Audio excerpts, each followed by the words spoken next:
Hello दोस्तों, good afternoon. कैसे हो? आज स्टडी में आपका स्वागत है। हम पढ़ रहे दोस्तों वर्ग 1 के लिए स्पेशल वर्ग 1 यूजीसी नेट, एमपी सेट और टीजीटी पीजीटी जो भी है वर्ग 1 के लिए अपन पढ़ रहे दोस्तों पॉलिटिकल साइंस। तो हमने पढ़ा था कल यूनिट 9 में राज्य शासन की व्यवस्था। अभी अपना सिलेबस देख लीजिए। यूनिट 9 में वर्ग 1 का सिलेबस देखिए। यूनिट 9 में राज्य शासन की व्यवस्था दिया हुआ है टॉपिक। अपन यूनिट के बाहर का नहीं पढ़ेंगे कुछ भी, अपन यूनिट 9 पढ़ रहे हैं। यूनिट 9 में क्या है? राज्य शासन, राज्य शासन की व्यवस्था, राज्य शासन की व्यवस्था। यूनिट 9 पढ़ रहे हैं अपन। और आप इधर पढ़ने से पहले क्या करिएगा? सबसे पहले तो आप सिलेबस को बार बार पढ़िएगा, ठीक है, कि क्या पढ़ने का है, क्या छूट गया है। तो ये कौन से भाग में है? भाग 6 अनुच्छेद है 153 से 167। ठीक है, आगे इतना समझ में दिख रहा है या नहीं आपको? कलर वाले पेन से एक बार चेक कर लेते हैं। दिख रहा है? यदि आपको कलर वाले पेन से ना दिखता हो तो आप कमेंट से कर सकते हो, हम पेन बदल देंगे, ठीक है। तो हमने इसमें कल बहुत पढ़ लिया था। इसमें क्या है? 28 राज्य और 7 केंद्र शासित प्रदेश। 7 केंद्र शासित प्रदेश है। प्रदेश। तो अपन इतना पढ़ लिए थे कल। इसमें पढ़े थे राज्यपाल,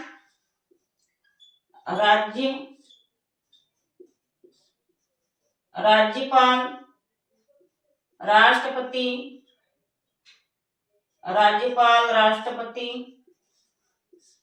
मुख्य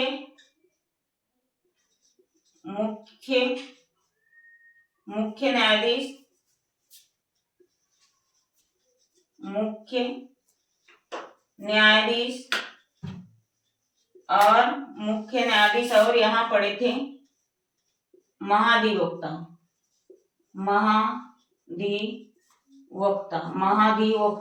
अनुच्छेद कितने में है? 165 में है। महाधिवक्ता कितने में है दोस्तों? अनुच्छेद 165 में है, ठीक है। महाधिवक्ता कितने में है? अनुच्छेद 165 में है। तो हमने कल इसमें बहुत पढ़ लिए थे, लेकिन थोड़ा रिवाइज कर लेते हैं।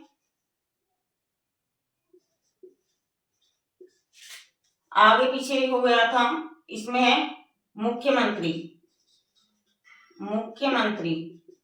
तो अपन देखेंगे राज्यपाल। तो 100 अपन पढ़ रहे हैं पॉलिटिकल साइंस का सिलेबस वर्ग 1 का पढ़ रहे हैं, जिसमें पढ़ रहे हैं यूनिट 9 में राज्य शासन की व्यवस्था। जो राज्य शासन की व्यवस्था है भाग 6 अनुच्छेद 153 से 167 में, ठीक है। तो राज्यपाल पहले पढ़ेंगे। राज्यपाल अनुच्छेद 153 में है। राज्यपाल अनुच्छेद 153 में है। तो राज्यपाल की योग्यता पढ़ेंगे, नियुक्ति पढ़ेंगे, शपथ पढ़ेंगे, सब पढ़ लेंगे, ठीक है। तो सबसे पहले अपन पढ़ेंगे राज्यपाल को शपथ कौन दिलाता है। राज्यपाल अनुच्छेद है 153। अब राज्यपाल को शपथ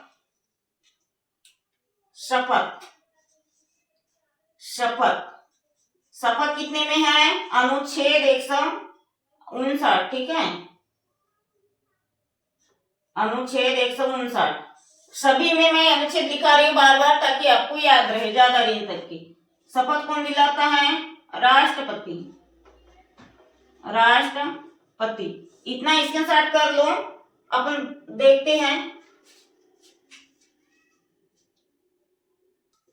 हमने इतना पढ़ा दिए थे और ये बताए थे कि राज्य में राष्ट्रपति हमने पढ़ाए थे राज्य में किसका शासन रहेगा, राष्ट्रपति का, केंद्र में राज्यपाल का।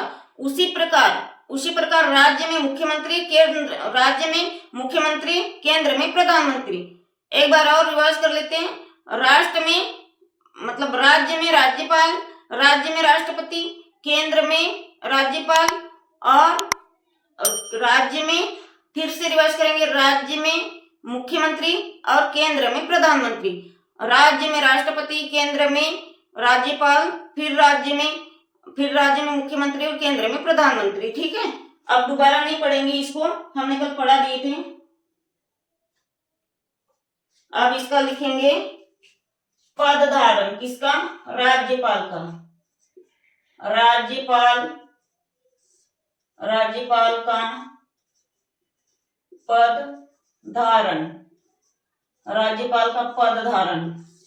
तो राज्यपाल का पद धारण देखेंगे, राष्ट्रपति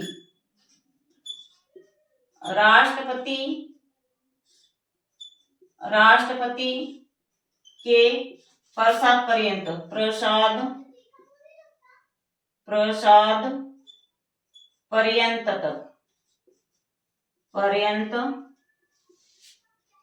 तक, मतलब जब तक, प्रसाद पर्यंत यानी जब तक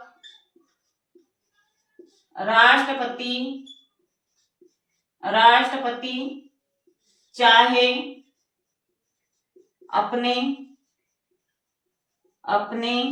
इच्छा तक पद पर बने रहने देगा। कौन, राष्ट्रपति। किसको, राष्ट्रपति को। ठीक है, अब लिखेंगे योग्यता।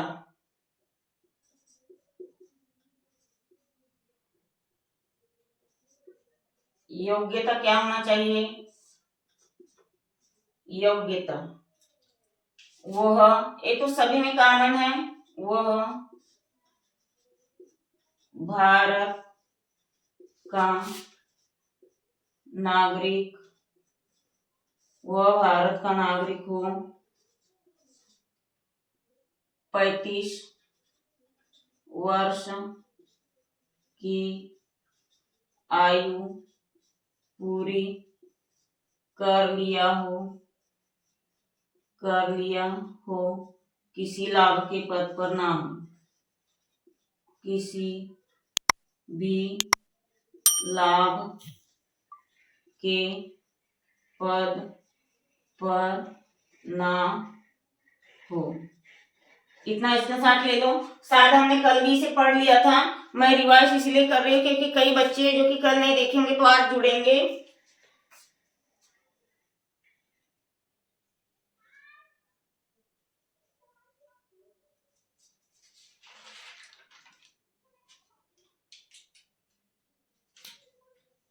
हो गया, शायद हमने इसे कल समझ लिया था, इसलिए आप ज्यादा देर तक इसे नहीं समझेंगे, लिखवा भी दी थी।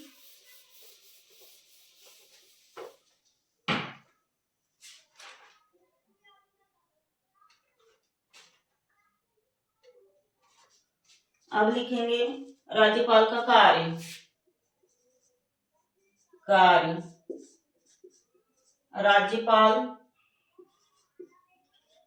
राज्यपाल औपचारिक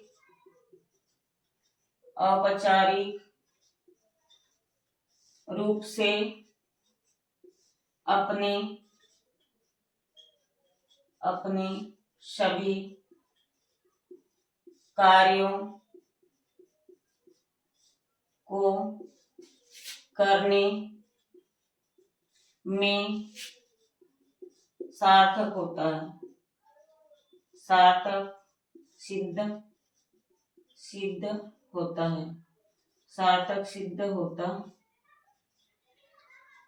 सिद्ध होता है। ठीक है,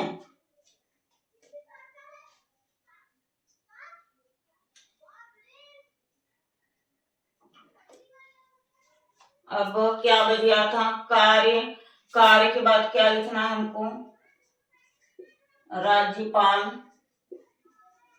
राज्यपाल का या लिख लेते राज्यपाल का समय, राज्यपाल का समय, ऐसी हेडिंग लिख लेते ताकि आपको याद रहे। राज्यपाल के समय में लिखेंगे राज्यपाल, राज्यपाल अपने अपने कार्य को सत्रावसान कर सकता है या आहूत कर सकता है, आहूत कर सकता है। आहूत करना यानी बुलाना, मतलब मीटिंग। यदि 17 यानी मान लो सभा में कोई मीटिंग हो तो हम उसे कुछ टाइम के लिए स्थगित कर सकते हैं, या 17 यानी पुनः आहूत यानी बुला सकते हैं। ठीक है, अगर इतना समझ में स्क्रीनशॉट ले लीजिए जल्दी से।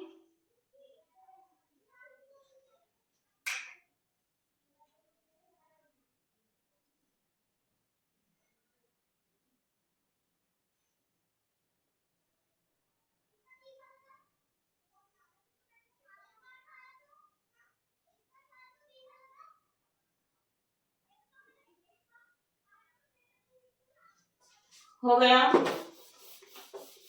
ये कोई नया टॉपिक नहीं है, कल का ही टॉपिक है, शायद ये सब कल हमने पढ़ लिए थे। अब लिखेंगे राज्यपाल, राज्यपाल का वेतन। अब लिखेंगे राज्यपाल का वेतन, राज्यपाल के वेतन में अपन लिखेंगे, राज्यपाल का वेतन में अपन लिखेंगे राज्यपाल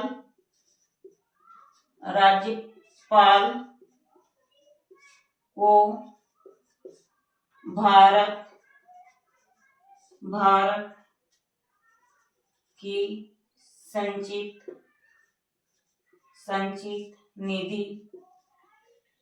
निधि से वेतन मिलता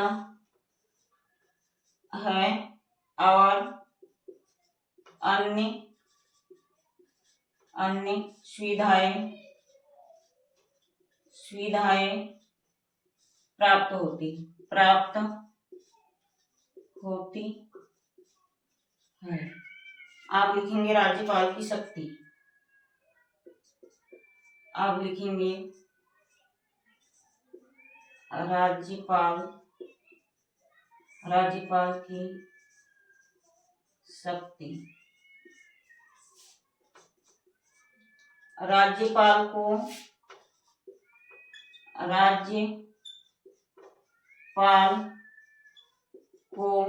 किसी व्यक्ति की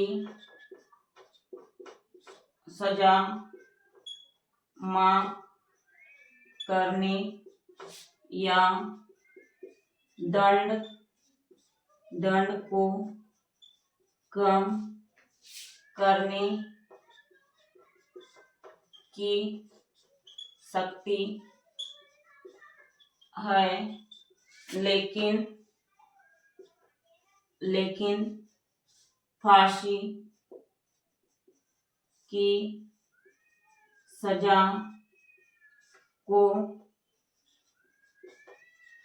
कम नहीं कर सकते। आज अपन इसलिए जल्दी जल्दी लिखा रहे हैं क्योंकि कल हमने इसको समझ दिया था। ठीक है, तो राज्यपाल का वेतन कहाँ से मिलता है? भारत की संचित निधि से, उसी के द्वारा इनकी अन्य सुविधाएं। भारत के राज्यपाल का वेतन कहाँ से मिलता है? भारत की संचित निधि से। ठीक है, दोबारा लिख देते हैं, बाद में आपको समझ में नहीं आएगा। संचित निधि से। ठीक है, और राज्यपाल को किस किस की शक्ति प्राप्त है? तो राज्यपाल की शक्ति क्या है? व्यक्ति की सजा को माफ कर सकता है या किसी व्यक्ति की दंड को कम कर सकता है। कोई गुनाह किया हो व्यक्ति ने और उसको कानून के द्वारा सजा मिल रही है तो राज्यपाल को इतनी तो शक्ति है प्राप्त कि वो कुछ कम कर सकता है दंड को। लेकिन यदि किसी को मृत्यु दंड की सजा सुनाई हो, किसी को यदि मान लो अभी फांसी होने वाली है तो राज्यपाल की शक्ति की अधीन है ये, मतलब वो नहीं समाप्त नहीं कर सकता, मृत्यु दंड कम नहीं कर सकता, ठीक है, माफ नहीं कर सकता। इतना स्क्रीनशॉट कर लीजिए जल्दी से।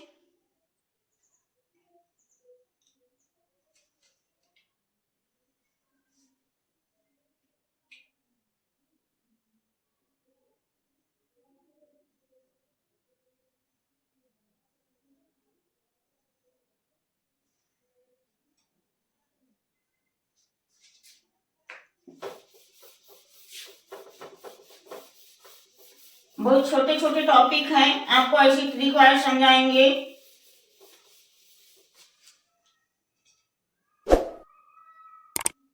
अब क्या है, मनोनीत। मनोनीत राज्यपाल, राज्यपाल, राज्यपाल कुल 1/6 सदस्य को मनोनीत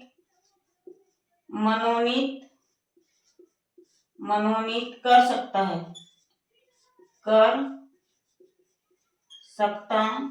है, कितने सदस्य को मनोनीत कर सकता है? 1/6। अब लिखेंगे अध्यादेश 213,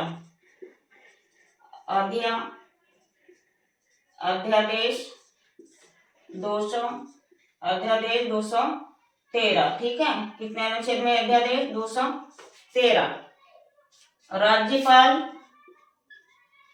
राज्यपाल अनुच्छेद 213 के अंतर्गत अध्यादेश